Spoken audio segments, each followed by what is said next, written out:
All right, YouTube, we're back with another type of DIY. This has nothing to do with cars. If you're like me, you've bought an older home.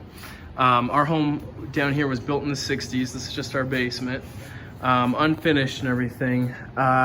Anyways, I found that we had a floor joist that was split and everything. It looked like it was sistered up at one point in time.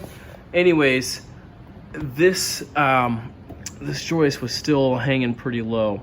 What I did to fix it was I went and got some decking screws and I drilled a couple of pilot holes in there and I drove these decking screws straight up in there.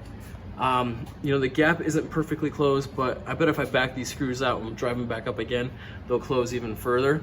Anyways, this is just an idea that I had to, you know, save some money here. My next project is going to be fixing this joist, which is, you can hear it moving and everything and wiggling.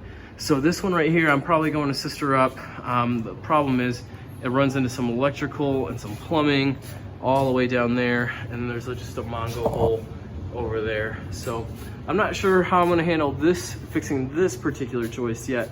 You can see the crack starts way the heck out here. It goes all the way down. If you have any thoughts or comments on how I might fix this, please leave them in the comment section below.